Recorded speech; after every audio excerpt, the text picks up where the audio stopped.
think what I really learned in all of this was to be true to myself, to be true to my inner voice. And I began to see that we really do have a power. Our own lives really do make a difference. Just by being more conscious of the food that we eat, we can heal ourselves, we can heal the environment, we can heal this planet.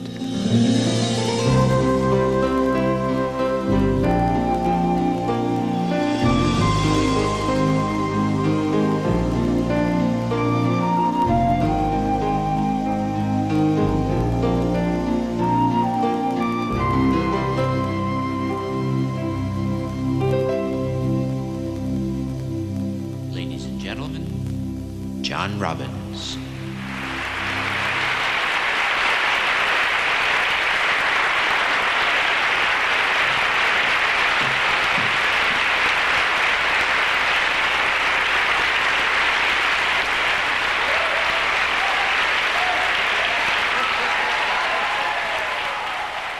When I was younger, I think my family was quite disappointed in me.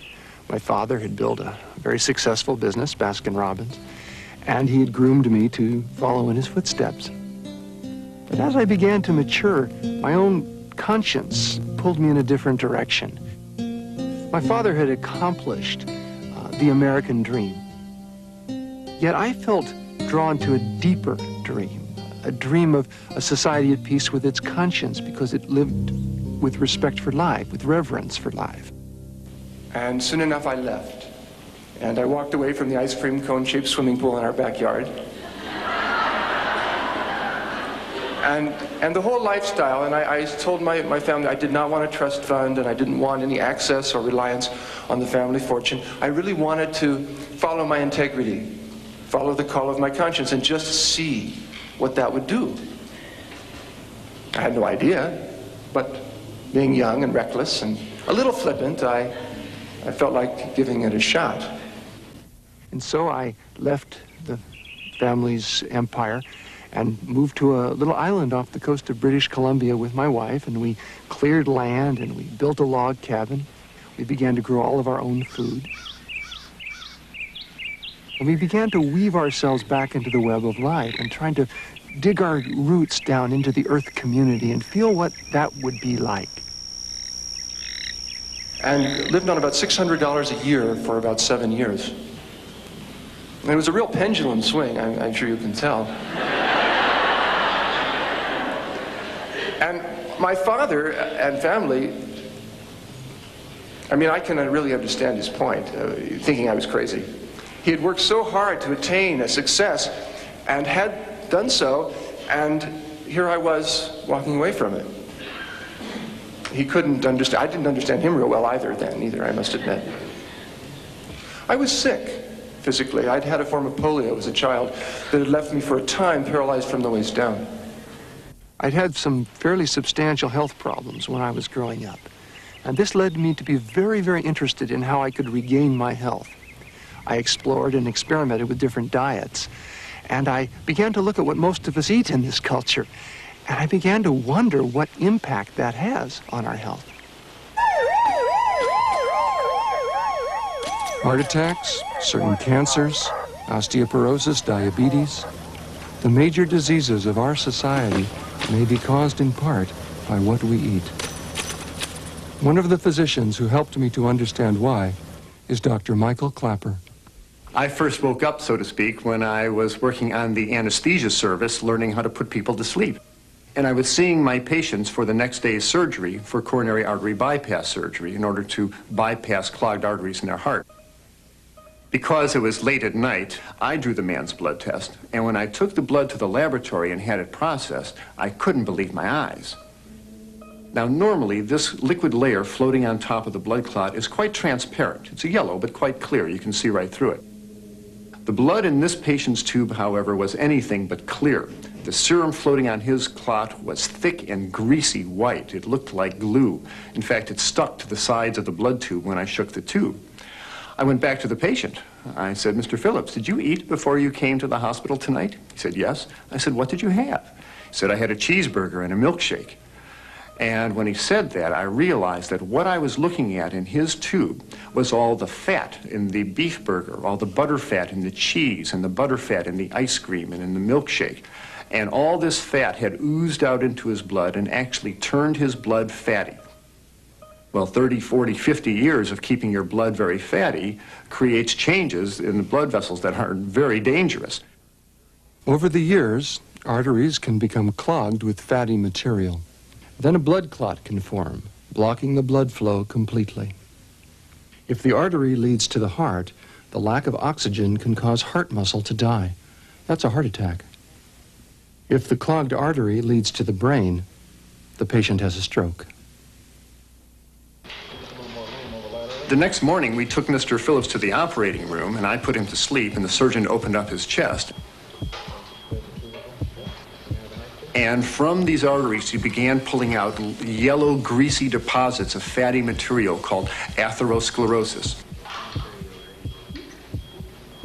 You know, if you were to die of a heart attack, and it's the most common cause of death in the country today, you might have an autopsy performed. It's a fairly common procedure. It used to be more common, but it's still done many, many times. What would happen is your body would be laid out on the autopsy table, and they would cut open your chest and dig around in there and find the coronary artery, the artery feeding the heart, that had gotten plugged up, depriving the heart of its flow of oxygen and blood, killing it, killing you. And they'd find that artery and they'd ream it out. They'd literally pull out a thick sausage-shaped piece of fatty, waxy material that killed you. And they send it very carefully down to the pathology lab. Next day, the results come back, and they always say the same thing. This has been done approximately 3 million times in medical research in the world. The results always say the same thing. They say, in effect, saturated fat and cholesterol.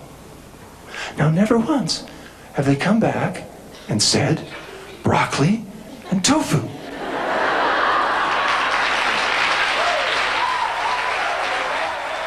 When I saw all the fat in that patient's blood, I began to think about my own blood. I had done most of my growing up on a dairy farm in Wisconsin, and I was eating large amounts of meats and cheese, and I realized that I, too, had a risk rate of 50% for clogging up my arteries and causing a heart attack or stroke. A high-fat diet is also among the factors suspected in certain types of cancer. Dr. John McDougall. Well, the first clue that we got on breast cancer and diet was when people looked around the world and they found in different countries they had different rates of breast cancer. For example, in Japan, the risk of breast cancer among their women is very low, whereas in the United States it's many, many times higher, in fact about 6 times as high. In countries where people eat less fat, the rates for breast cancer are low. The more fat people eat, the higher the rate for breast cancer. That could be a coincidence, or it could be a clue. One of the most comprehensive studies in world medical history on diet and disease is being conducted in China under the direction of Dr. Colin Campbell of Cornell University. The study is, in fact, quite unique when compared to other studies in the past, in the sense that we measured so many different kinds of things. As I mentioned, we measured 367 items of information that are subsequently being published that were data that we're happy with. And so in that sense, it's perhaps one of the largest studies that has ever been conducted on the causes of disease. And so it was an ideal opportunity to go to China to have a look at what people are doing in these different regions that are so unique to cause them to get cancers in some places and not in others. And so this survey, which was, of course, very large, it included a total of 100 adults in each of the 65 counties, or a total of 6,500 people. T. Colin Campbell did a very important study that really captured everybody's attention. He studied the people in China and correlated their diet with their chance of getting various diseases, including breast cancer. And he found that when you ate a very low-fat diet, you know, lots of rice and vegetables and very little oil and very little meat, that you had a very low incidence of breast cancer. For the individual cancers, in China, breast cancer is much lower, colon cancer is much lower. In our country, they comprise, along with lung cancer, the 3 chief cancers. To discover the reasons for low cancer rates, Dr. Campbell's researchers collected hundreds of items of information from each person. Heredity, medical history, diet and exercise. The evidence seems to point to one factor. Well, in China, the animal food consumption is about 10% of the total protein intake, compared in this country to 70% on average. We really consume an extraordinary amount of animal foods in this country compared to China. The current way in which most Americans eat has never been seen before in human history. Never before have we eaten so much fat and protein on any given day. People have bacon and eggs for breakfast and cheeseburgers for lunch and pizzas for dinner, and they're eating tremendous amounts of fat and protein. And the message is very clear. If you want to reduce your risk of cancer, you eat less meat, less dairy, less fat in general, including vegetable fats, and you eat more whole grains, fruits, and vegetables. One theory suggests how a diet high in fat could contribute to certain cancers. Eating more fat appears to create higher levels of the female hormone estrogen in the bloodstream. Estrogen promotes the growth of breast and uterus tissue, and this may set the stage for cancer.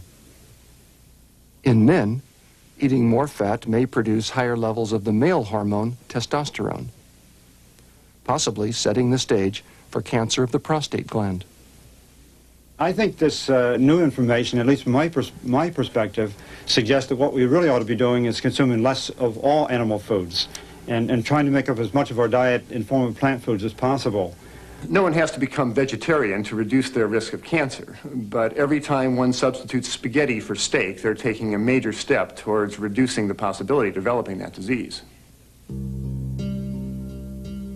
I wanted to learn everything I could, so I started researching and going to medical libraries. I was amazed by what I learned. Osteoporosis is a disease that worries a great many women today. In later years, the bones can become thin and fragile, and they can break quite easily. You know, the bones look very thin here. When I was told that I had osteoporosis, I became very frightened because I'm still young, and I literally just fell apart. I remember going to bed and crying, and my husband came in and said, "What's wrong?" And I said, "I'm disintegrating." Osteoporosis is a loss of bone tissue. And as a result, when somebody gets osteoporosis, they've essentially lost 50 to 75% of their bone tissue before they get a fracture.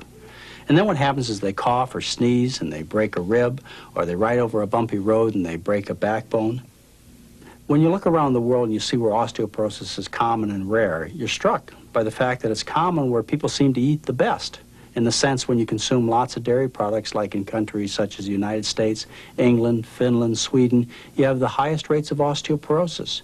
Where they consume the least dairy products, like in your Asian and African countries, they have the strongest bones, the least osteoporosis. Again, that could be a coincidence, but some don't think it is. And one of the characteristics in osteoporosis that I think, at least, is rather important, has to do with the intake of animal protein. Animal protein, for example, has been shown to increase the loss of calcium from the body, which, of course, puts a person at a greater risk. Dairy products contain calcium, which helps to build strong bones.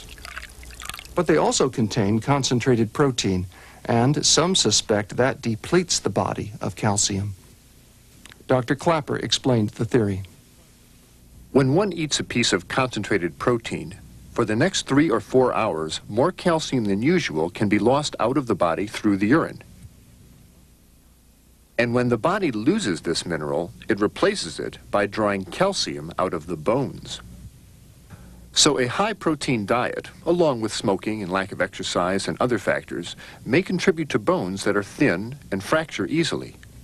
Osteoporosis tends to be a disease characteristic of Western countries, which is really quite interesting because it turns out that in this country, if we listen to the traditional information, it is suggested that the higher the calcium intake, the lower the risk for osteoporosis in women. And so women are being advised to take more calcium. But it's rather strange that in China, where calcium intake is so much lower than here, they actually have lower osteoporosis, not higher. There are 4 groups that foods are put in. The first one are the dairy products. We have things like... I remember in school learning about the 4 basic food groups and believing every word of it. I assumed it was the product of the wisdom of our culture. How many of you had anything from the dairy products today? Just look at the fine print sometimes on the kind of materials that have been used in the past in our schools. And you'll see, of course, that much of this information is provided by the industry itself, and of course they stand to gain. Ice cream, cheese, and yogurt. Tony. I wanted to hear what the dairy industry would say. The Dairy Council is a nutrition, education, and research arm of the dairy industry. The National Dairy Council came into being in 1917, so the dairy industry has had a long history of interest in nutrition research and nutrition education, and I might say long before it became the consumer topic that it is today. The Basic 4 food groups, which hangs on the school walls, is an advertisement from industry. The Dairy Council isn't in the business of sales per se. It's in the business of education and research. And if it sells anything with quotes around it, I would say it sells good nutrition, and that's what it's always sold. You know, people believe in the Basic 4 food group because that's what we've been taught ever since we were little kids. But look at the consequences of that kind of belief. We have a country, very modernized country, high-tech country, where disease is the norm. I mean, half the people die of heart disease. 1 out of 10 women gets breast cancer. Obesity is an epidemic. That's the consequence of believing in the Basic 4 food group. What do the 4 food groups really communicate to children? People have different opinions. If you have 4 basic food groups and 2 of them are meats and dairy products, we're saying to our children that half your food choices should be animal products. What about this? Which food group? Noah? The Dairy Council and many schools follow well-established guidelines. But some believe that new findings now justify a change. Well, the Dairy Council itself has never set public health guidelines, and we see our role really as helping to interpret the guidelines that are out there. And the guidelines today, as most people know, are 30% of calories from fat. And it is possible, and because we do interpret how to do that every day, it's possible to eat a variety of foods, some higher in fat and trading off for some lower in fat to get to that 30%. I'm suggesting that really it ought to be much lower than that. That the evidence from the scientific literature, not just what we have, but more so from the other scientific literature, suggests that getting down around 15 to 20% of calories, or maybe even lower, is advantageous. And the only way that one can get down that low is not to just consume low-fat products, is what we tend to say now, but more to actually begin to cut out animal foods.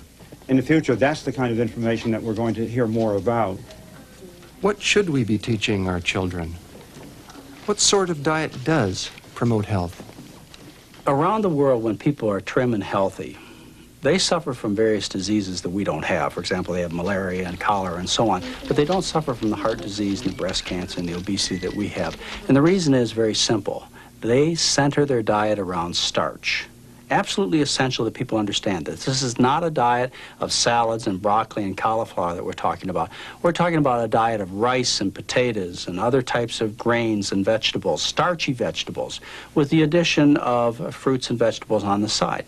And that's what people eat in rural Africa and in China and Japan until they become rich. In China, Dr. Campbell compared regions that are relatively poor to areas which are a good deal more affluent.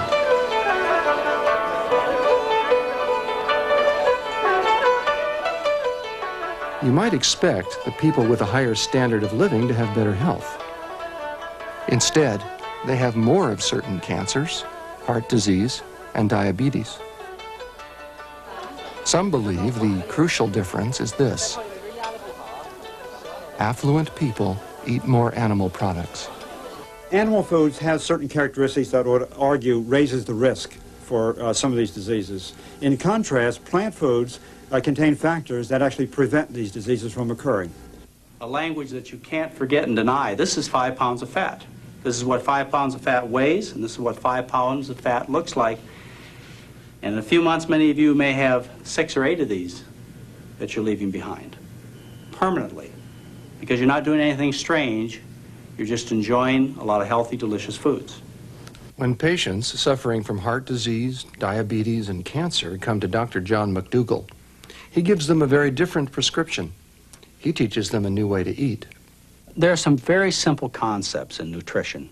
And one very important one is the idea that cholesterol is only present in animal products. There's absolutely no cholesterol at all in any vegetable product. So that gives you a good idea on how to divide your food choices. Animal products are rich foods and should be reserved for special occasions, and vegetable products should be your daily fare. Dr. McDougall's patients ask the same questions that I did. If I eat less meat, will I get enough protein? A very common myth is you can't get enough protein from vegetable foods. That's entirely untrue. And you know, if you look back at the scientific studies done over the last 50 years, they clearly show that for human needs, vegetable proteins are superior. As a matter of fact, I'd challenge any dietitian to try and design me a diet that was protein deficient based around any starch in any vegetables. You can't do it. How much protein do we need each day? About 50 grams is the amount recommended by the U.S. government. But the average person in this country eats 200% of that amount. I think that as far as protein intake in the United States is concerned, we're simply consuming too much, particularly too much animal protein, and we really need to seriously take into consideration the possibility of cutting down on the intake of this nutrient. You know, in our society, people believe that diseases are due to deficiencies. I mean, after all, look at what people are doing. They're, worried about getting enough protein. They're taking handfuls of vitamin pills and mineral pills. I mean, think about it for a minute. How many people do you know who have deficiency diseases? Scurvy, beriberi, pellagra? Any of your friends go to the doctor for a protein deficiency this year? That's not where the problem is. The problem isn't here in terms of deficiency. The problem is over here in terms of excess. Anybody have any friends with problems of excess, like excess calories, excess fat, excess cholesterol? This is where the problem is, not over here. Until you start looking in this direction, you won't have the answer to America's health problems. Because he believes that food is so fundamental to his patients' health, Dr. McDougall takes the time to teach them new ways to cook. I asked the patients what it was like to change their diet. My diet before, if you heard me tell you what my daily diet was, you would just sit there and go, oh my God, it was mostly fat. Usually my habit was I'd have bacon and eggs in the morning, okay? And while I'm finishing them off, I'm wondering what I'm going to have for lunch. And while I'm eating lunch, I say, I wonder what we're going to have for supper. We're going to have that big steak and all that, and I couldn't understand why. I was always groggy. Constantly seeing the doctors and having them tell me that I wasn't responding and there was not much hope for my condition. My patients come to the clinic sick because they've been feasting 21 times a week. As a result, they have diseases of kings and queens. When you stop the cause of an illness, then they have a chance to recover. I lost 36 pounds. My cholesterol went down to 152. I feel like $1 million, and I feel that there's nothing today that I cannot do. I feel great. And the reason I'm saying that is because all of those symptoms went away. Well, I've lost weight, which is great. And, I used to be a chronic dieter with diet pills and all kinds of the latest, the diet thing to do. And now I can eat just like I've always wanted to eat all my life. And when they learn this very simple message, that you get some exercise, you get proper rest, and you eat the right kinds of foods. I'm just living, Eddie. That's all I can tell you. You can't be any nicer than that. I'm not going to die, period. You feel tightness and heaviness? Pains going down your arm? Several years ago, Carl Parise suffered a heart attack. I'll be honest with you, at that point, I just figured I'd die on the operating table. It happens in our country every 32 seconds. The great irony is that in the so-called poor countries, the major diseases that kill us are relatively rare. And people in developing countries are beginning to worry that they could become too much like us. There is a growing concern that more and more people in the third world are going to the McDonald's chain. Because if we look at the diet of young people in my country today, young children, teenagers, They are beginning to eat more hamburgers as a meal, eating a lot more meat. Eating Western-style meals is becoming very popular among the people who can afford it. And this means that eventually the meat, which was a garnishing or a small part of a big meal, becomes the main course. The same size piece of meat on a plate for one person here would be really cut up into a meal for 5 people at home. Our agriculture today has to produce twice as much meat per person as it did in 1900. As I traveled across the country, I thought about everything I'd learned. And I realized I wanted to know more about what we eat. I wanted to look behind the scenes at how our food is produced. For most of the year, they graze on the hillside. I realized that my pictures of farm animals had come from childhood. This is a dairy cow and her young calf. Those peaceful pictures of contented cows. They need to eat plenty of rich grass. In real life, I learned there is a strong bond between a newborn calf and its mother. Other cows always seem to show a strong interest in the new calf.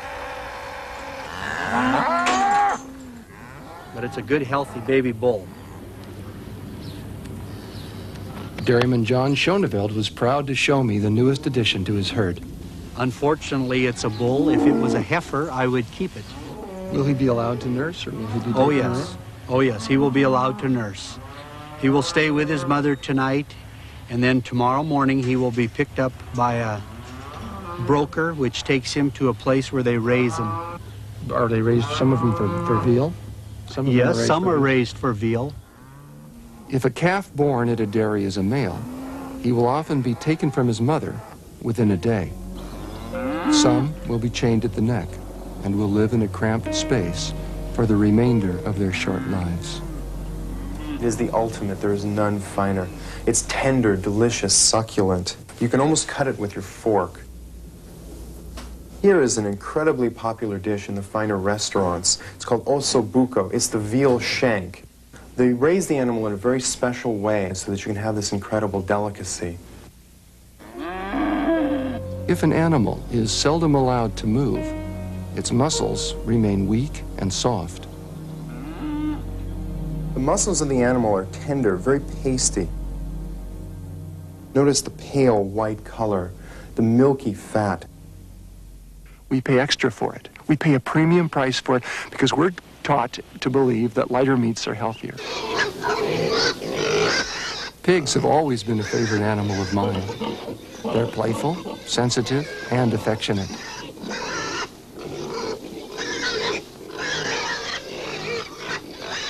They have a close family life, and in some ways they're actually more intelligent than dogs. I used to think that pigs were still raised like this, outdoors, in a pleasant barnyard. But this farm, photographed 40 years ago, is a historical relic. Hogs are raised very differently now. To be competitive, farmers have to crowd the maximum number of animals into the smallest possible space. And there they live their whole lives.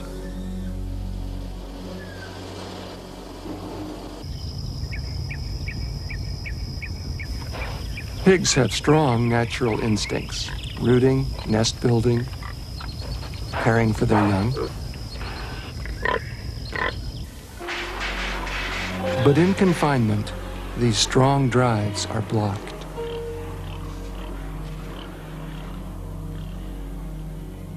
And as a concerned citizen, someone who wants my life to be a statement of compassion in some respect for the world, when I see what's done to the animals, it makes me look at my food choices in a whole new way.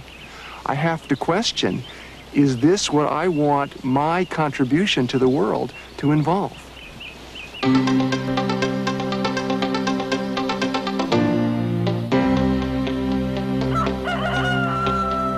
Today's chickens aren't in barnyards anymore.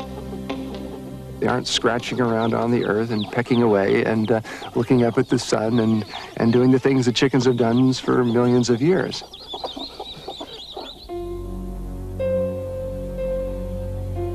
layer hens are kept crammed into these cages so tightly they can't even lift a wing.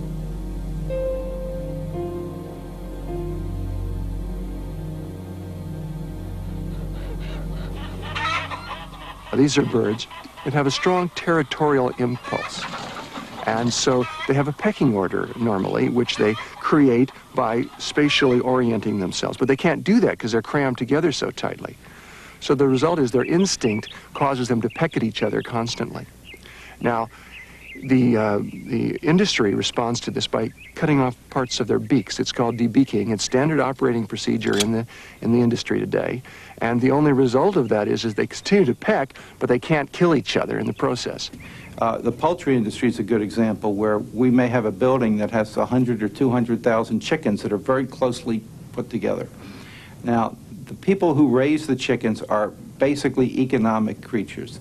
They are responding to the market demand for cheap chicken. And I think that traditionally the humane aspects really didn't even enter the equation. I think the idea was to produce chicken cheaply. Now, one of the other ways that the industry responds to the overcrowding and the stress and the birds' reactions to it is by feeding them antibiotics. Well, in a chicken house where you have 200,000 birds, an outbreak of a disease can kill all the birds in a very short period of time. Therefore, you need biosecurity. You need to make sure that the animals have antibiotics to fend off even the smallest infection. The antibiotics that are fed to livestock are very potent drugs, and residues of these substances are frequently found in meats and dairy products. No one is certain as to the effect that these drugs have in the human body, but it's a very worrisome thing to consider when you sit down and have your lunch. There's an acceptable level that's set by the federal government, and I assume that this is all right. The problem is you have some people who are irresponsible, and they use the drugs indiscriminately, many times not under veterinary supervision, and then we find huge residue levels. And if the chickens have been poisoned and if the chickens have been treated so obscenely, then what is it that we're doing to ourselves in the process? And every time I returned home, I tried to understand the meaning of what I was learning. And I found myself remembering Chief Seattle. About 100 years ago, he was the chief of a northwestern Indian tribe, Native American tribe. At the time when his people had to leave their lands and go to a reservation, very sad. I'm sure you know the story, you know, of how the white men moved across the continent and what occurred. Very tragic. And this was a poignant and pathetic time. And he made a speech. And he said something remarkable that always lived in me. And he said, all right, we'll go. I mean, they had tried everything else. They'd fought, they'd run away, they'd done everything, but they had to, it was die or go to the reservation. So he said, okay, we'll go. But, he said, I ask one thing in return from the great chief in Washington. That's how he put it. Now, what do you think he asked for? What would you have asked for? When I put myself in his shoes, I think maybe I would have asked for additional horses or blankets or food for the journey. No, he asked something very different. He said, what we really want, the one thing we ask, is that the white men treat the animals of this land as his brothers, as part of his family. Now, why did he ask that? I think I know.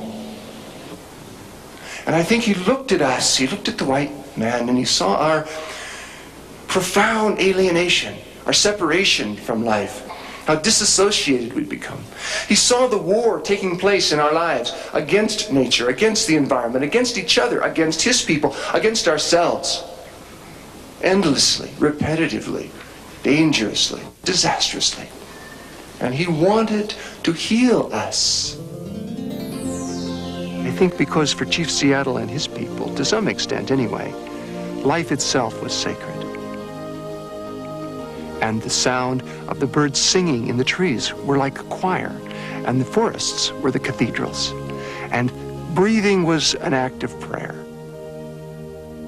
We are so interconnected that what we do to the environment and to the other life forms that live in it becomes our own fate.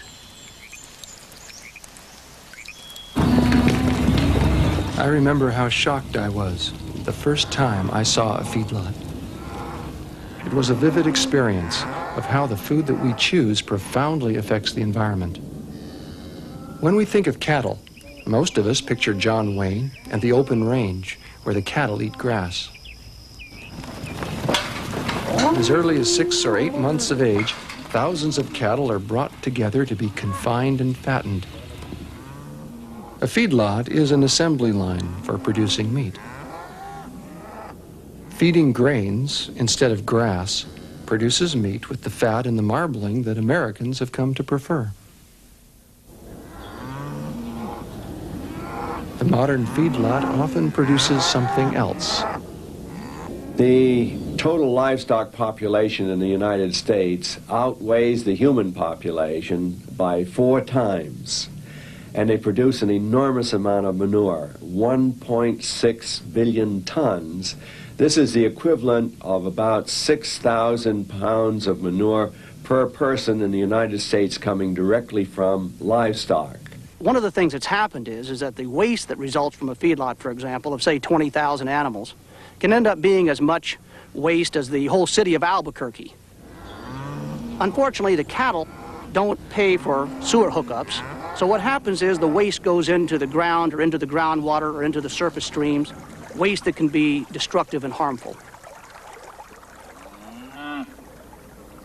I remembered the dairy that I visited earlier, where I saw the newborn calf. When they're born, you want to make sure that you get their mouth and their... John Schoneveld told me that he's worried about the huge mountains of cow manure piling up all around him. I'm worried about stockpiles of fertilizer in this valley, because when the wind blows, the fertilizer also blows. And we are very sensitive about our sanitation and keeping a clean product. All of our cows are washed daily, every time they're milked. From the wash bin, we get a lot of washed manure. That's the water that runs off of the animal after the manure has been washed off of her. It's a major problem because the water has to saturate down into the ground, and there's a fear that we are putting those nitrates down to the drinking water level.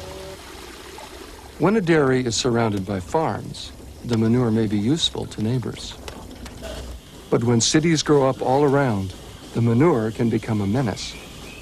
The Water Quality Control Board came out and tested our water, and they said it was contaminated with nitrates. And we were like really shocked. And then we started wondering about the health effects for our children. Carol Close and her family live near another dairy in Southern California. She wonders whether her child's birth defects could have been caused by nitrates in the water. Research suggests that nitrates may be the cause of serious medical problems. Nitrates in the drinking water can be a serious threat. Little babies drinking water contaminated with nitrates can actually turn blue because the nitrate combines with the hemoglobin in their blood that carries oxygen, and the babies are unable to get oxygen to their tissues. And the so-called blue baby syndrome can be damaging or even lethal for a small infant. And it turns out that nitrates could be passed through in breast milk. What I saw was a situation in which everyone was frustrated.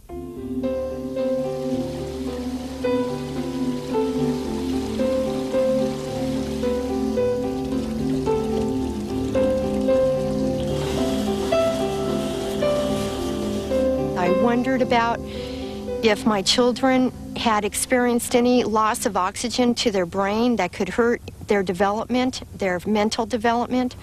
I worried about problems that might come up in the future. I worried about my neighbors who were still drinking the water after they found out it was contaminated, and I worried if they would get, cancer. We're looking at cleanup costs that are going to be somewhere between $70 and $100 million to clean up this groundwater basin here. I worried about everybody in our town that never had their water tested. And I worried that I worried that they would never know.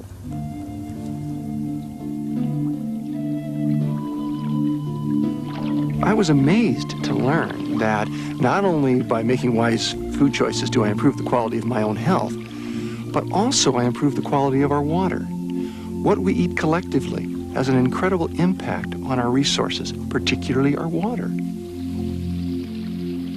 The more I learned, the more connections I saw, the more I began to imagine what could happen if we ate a little less meat. Okay, how many of you here like mathematics? Yes. As I became aware of the threat that our animal-based diet posed not only to our health, but to our environment, I began to study more, and I was often asked to address groups, including schools. Okay, I want you to imagine that you are marooned all by yourself on a desert island. It's just you, and you are responsible for growing your own food. So with a lot of hard work and plowing and working in the fields, you are able to produce for yourself 12 pounds of grain. Okay, now I just happen to have for you here 12 pounds of grain. If it was 12 pounds of corn, what could you make out of it? Rebecca? Cornflakes. Out of 12 pounds of corn, you could make 54 bowls of cornflakes. And what if the grain you were growing was wheat? What can you make out of wheat? Bread. Bread. Out of 12 pounds of wheat, you could make about 12 loaves of bread. That would last you almost 2 weeks. Now, suppose instead of eating these grains in the form of spaghetti or cereals or bread, you want to add to your diet meat. Now, how are you going to convert your grain into meat? Well, I just happen to have a super handy-dandy deluxe grain converter that will turn grain into meat. Stacey, will you help me? I want you to take your grain and I want you to put it into my handy-dandy grain converter and turn it into meat.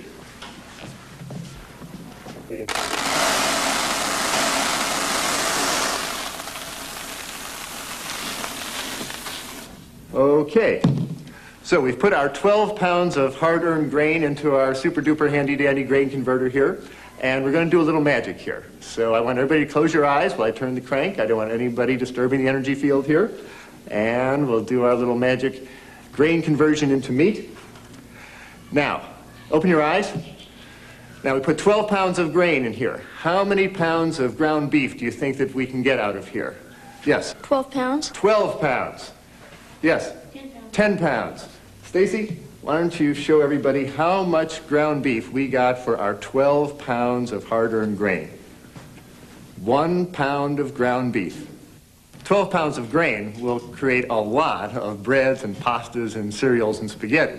But if you take your 12 pounds of grain and put it into my magic box, it will only give you 1 pound of ground beef. That's what happens when we feed our grains to cows. We put in 12 pounds of grain into the cow, and we receive only 1 pound of beef back. Now let's go back to our imaginary desert island. If you were growing grains to feed yourself, you'd have to farm about 1/6 of an acre. But if you were growing grains to feed to a cow in order to eat beef, you're going to have to farm 12 times that much land. And farming all that extra land in America is changing the face of our country. When the first settlers arrived in North America, the great majority of our continent was covered with luxurious, life-giving forests and tall prairie grasses. The air was clear, the water was pure, and wildlife abounded everywhere.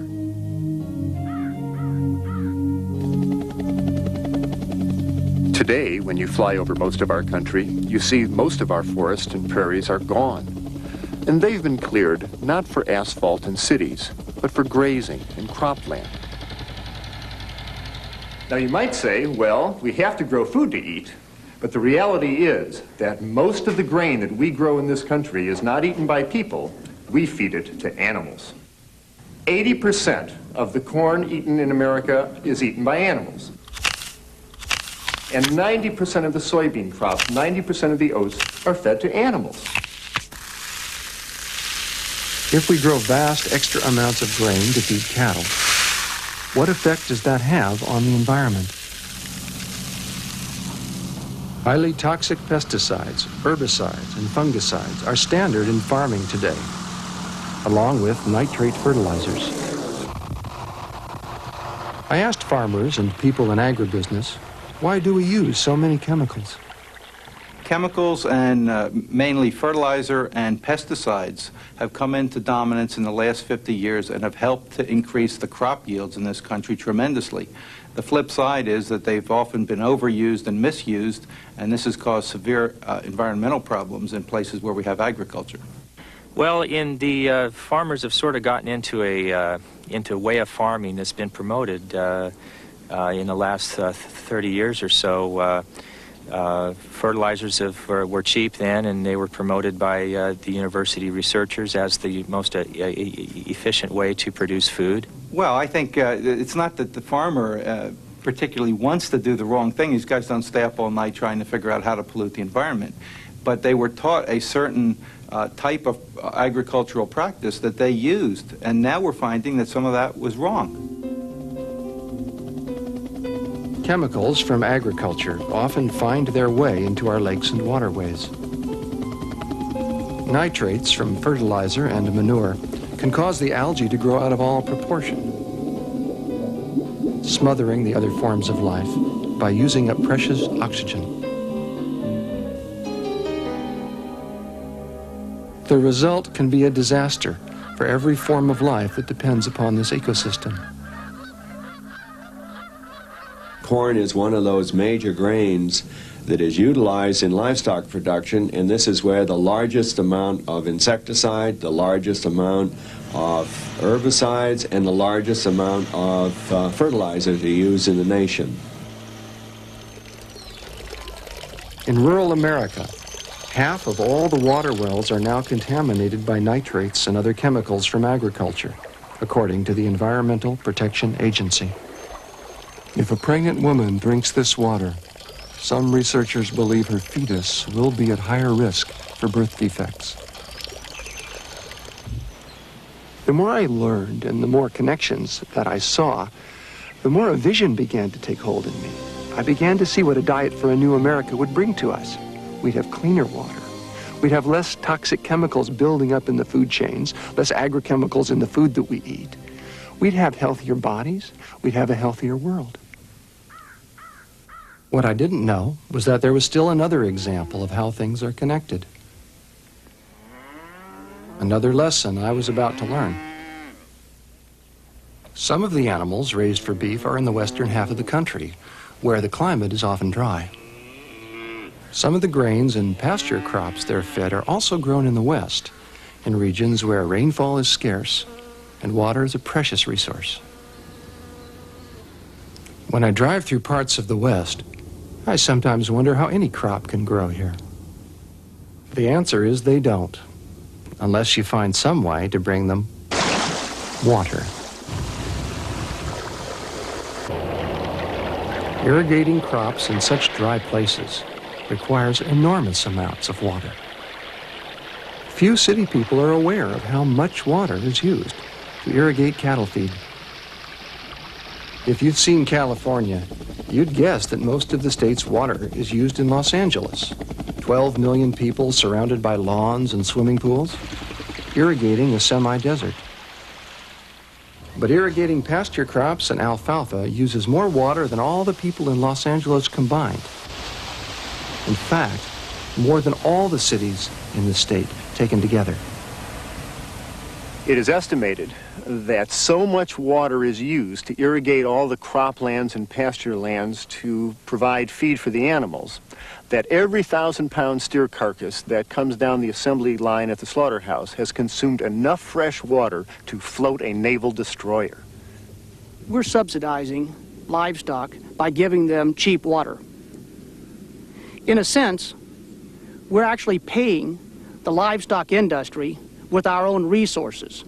We're depleting what is incredibly valuable to cities, to people who need it for drinking water, to wildlife, to the whole life support systems of the West and of the United States in general, in order to be able to give livestock an inordinate share, vastly more than any other industry takes. To grow a pound of apples in California today, you need 49 gallons of water. A pound of potatoes uses 24 gallons, according to the University of California. But a pound of beef produced in California today uses more than 5,000 gallons of water. Half the water used in the United States today and consumed is consumed in order to raise crops so that they can be fed to livestock. As a consequence, what's happened is that particularly in the southwestern part of the United States, or in the high plains states, where the Ogallala Reservoir, which is an underground aquifer, is being pumped up and is being used to such an extraordinary extent that some say within this generation it will be exhausted. An area that had as much water in it as the Great Lakes. If that water goes to feed livestock, we're going to see an undermining of the entire economies of the high plain states. Buried deep beneath the Great Plains, under the very heart of our continent, lies the world's largest store of fresh water. A gift from the Ice Ages, this natural wonder was formed over geological time. The people and the economies of the High Plains states depend on it almost exclusively for their water. But this water is now being pumped out so rapidly, environmentalists say that the Ogallala could be bone dry in as few as 30 years. And where's the water going? The great majority is used to irrigate crops, to feed cattle. Especially since the drought of 1988, it's very clear how precious water is, and our rivers and aquifers are running at very low levels, and large-scale animal agriculture draws more water out of our rivers and aquifers than any other activity we engage in as a society. So if we're concerned with water, and it is the lifeblood not only of the West, but of this whole country, then we're going to have to begin to eat less meat and begin to put the water on only those crops that we're going to consume ourselves. When people buy meat, they think the price they pay is so many dollars and cents. But if we could look at that meat and see the true cost it embodies, enormous quantities of water, vast areas of land, the contamination of our life support systems, the cost to the environment must now be counted as part of the true price that we pay for any product. If Americans change their diet and decrease the amount of meat they're eating, there is going to be a tremendous amount of land freed up with which we could do wonderful things. Just try to imagine what could happen if people were to eat less meat in this country. It would relieve the pressure to grow more crops to feed to the livestock. And as a consequence, those croplands could be reforested to the tunes of tens of millions of acres, which could help even the global warming situation. With a healthy forest, we have a continuing supply of lumber to build our houses. A healthy forest takes oxygen and places it into the air, takes carbon dioxide out of the air. It stabilizes the topsoil, it purifies the water, it provides a home for wildlife to bring in the tourists. A healthy forest is worth far more than an acre of grass with a cow on it. Just letting the forest come back would be a wonderful use for these lands. We'd be able to find that water was available where it wasn't before, because all of it wouldn't have to go to trying to create crops to feed the livestock. So we'd have a greater amount of water for cities to grow. It would also mean that the amount of chemicals that we are pouring into the environment would be drastically reduced. And every bit that we can do to reduce chemicals going into our environment is very, very critical at this point. We would have less heart attacks. We would have less strokes. We would have less cancers and less fear of cancer. We would have less diabetes. We'd be trimmer, more fit, more healthy, more happy people. And I think if we really, as human beings, ask those questions of what is the impact of my meat consumption, how are the animals treated which end up on my table, then we have a choice to make, to respect life, and maybe to eat less meat. So we have choices to make. We have healing choices to make. Choices that can heal us, heal our self-respect, heal our bodies. As we cease or diminish the amount of animal fat we're running through our bloodstream, we feel better almost immediately. Our life insurance companies and doctors will be pleased. The animals, though they haven't a voice to tell us, will be profoundly pleased. The rivers, our children, our grandchildren, all those yet to be born, perhaps are those most pleased. What Norman Cousins put it, I think, most beautifully. He said, "Nothing is more powerful than an individual acting out of his or her conscience, own conscience, thus helping to bring the collective conscience to life." But it isn't what you say that matters, it's how you live. It is the integrity of your own being. It is the alignment of your own spirit. As we go through the 90s, I absolutely am certain that the environmental coalitions are going to begin to arise and join with the health communities and those concerned with hunger and those concerned with animal protection, and join together in a new great coalition that will say to the American people that if you care about these things, eat less meat. I think what we're learning as a culture today is incredibly important. We're learning that nature is not a commodity. It's not something that you can extract whatever you want from and not even try to understand the consequences. Instead, what nature is it's a community of which we are a part and to which we owe our lives. When we cherish nature, we cherish ourselves. When we really appreciate and take care of the natural world, our lives have a meaning that's greater than ourselves and at the same time essential to ourselves. There's a beauty that's beginning to dawn in our times, and I think it's wonderful to be part of it.